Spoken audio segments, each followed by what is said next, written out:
Assalamualaikum warahmatullahi wabarakatuh. Salam mapel prakarya dan kewirausahaan SMAN 1 Python.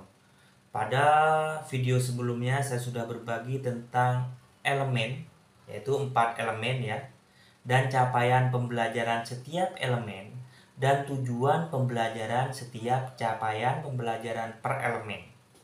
Setelah itu saya sharing tentang fase di dalam kurikulum Merdeka. Ada 7 fase ya. Ada fase fondasi sampai dengan fase A, B, C, D, E, F. Oke.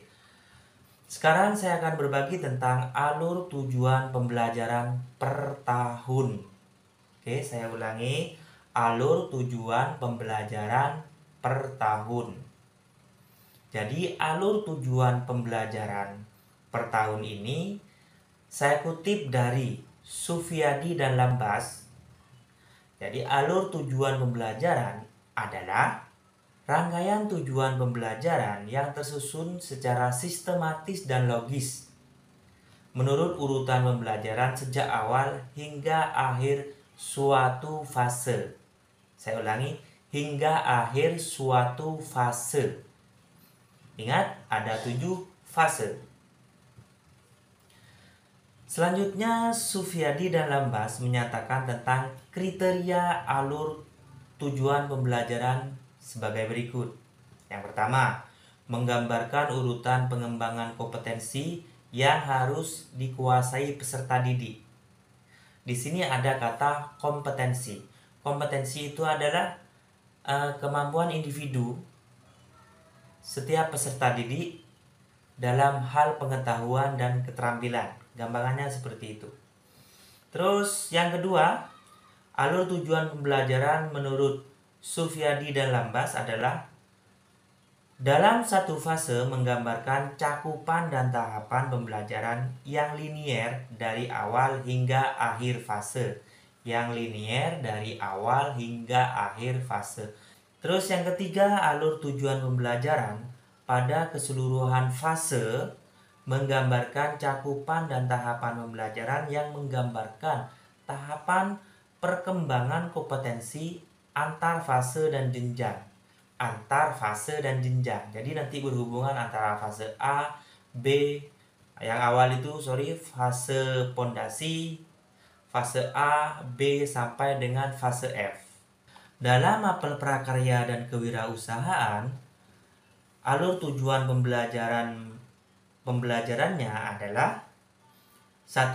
Mengeksplorasi produk olahan pangan dan non-pangan dari bahan nabati dan hewani yang bernilai ekonomis dari berbagai sumber. Ingat, non-pangan dan pangan.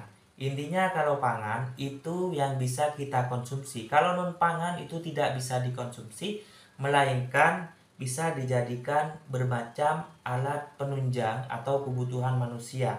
Contohnya semisal dari olahan dari bahan pangan nabati jagung. Jagungnya itu bisa kita konsumsi untuk dijadikan makanan. Kulitnya itu bisa dijadikan kerajinan. Jadi kulit jagung itu adalah produk non-pangan nabati. Oke, itu yang pertama ya, mengeksplorasi produk.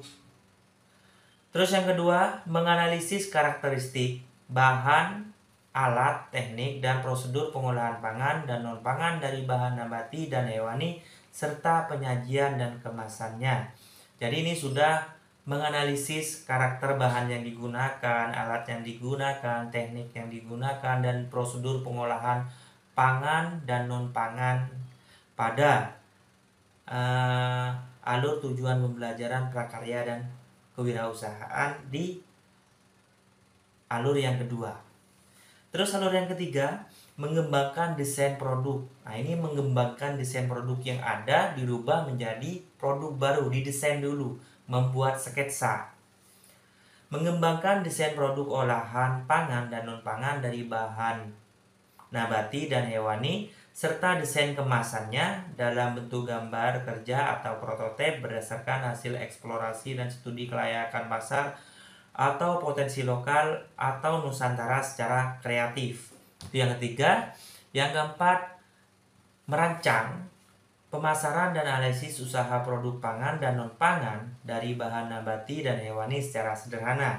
Nomor 5, alurnya membuat produk dan kemasan olahan pangan dan non-pangan dari bahan nabati dan hewani serta penyajian sesuai desain yang dirancang.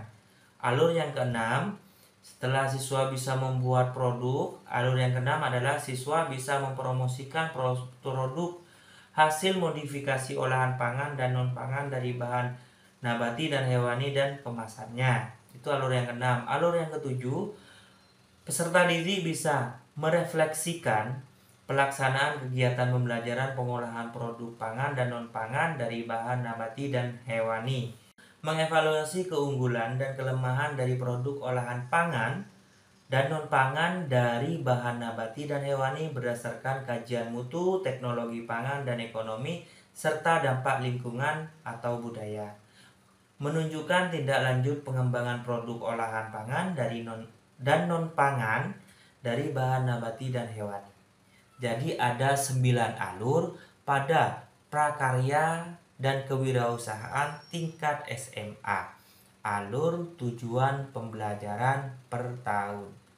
Oke, itu tentang alur tujuan pembelajaran per tahun. Jika ada saran dan kritik atau masukan, silahkan komen di bawah ini. Assalamualaikum warahmatullahi wabarakatuh. Salam prakarya dan kewirausahaan.